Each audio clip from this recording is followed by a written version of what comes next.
স্রোতের টানে ঘুরে চলে পানে, নিচের দিকে টানে খালি দলবল, বড় গর্ত করে তৈরি করে এক ফাঁদ, পানি চক্রে হারাই কত নৌজাহান সাদ, ভয়ঙ্কর টান রেহাই নেই কারো, গভীর সেই গর্তে হারাই। প্রিয় দর্শক, আসসালামু আলাইকুম। পানিচক্র সম্পর্কে আপনাদের আজকে ধারণা দেব। আপনারা দেখতে পাচ্ছেন ভিডিওটিতে। পানিচক্র হলো এমন একটি জলীয় গতি যেখানে পানি নিজ কক্ষে ঘুরতে ঘুরতে একটি বৃত্তাকার আকৃতি ধারণ করে। এটি এমনভাবে নিচের দিকে টানে যেন কেউ তাকে টেনে নিয়ে যাচ্ছে। বড় পানিচক্রে যদি কোনো বস্তু পড়ে তাহলে তা গভীরে ডুবে যেতে পারে। পানিচক্র তৈরি হওয়ার কারণ হলো চক্র দুইটি বিপরীতমুখী স্রোত এক জায়গায় এসে মেলে যায়, তখন তাদের ঘর্ষণে পানিচক্র তৈরি হয়।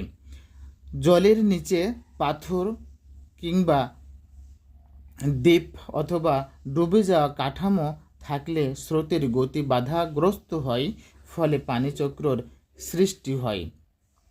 সমুদ্রের পানির স্তর ওঠানামা করে, কখনো কখনো এই ধরনের ঘূর্ণি তৈরি হতে পারে। এই পানিচক্র বড় বিপজ্জনক। বড় আকারের পানিচক্র অত্যন্ত বিপজ্জনক। এটি কখনো কখনো নৌকা জাহাজ পর্যন্ত টেনে ডুবিয়ে দিতে পারে। এ কারণে এসব অঞ্চলে চলাচলের সতর্কতা জরুরি দরকার।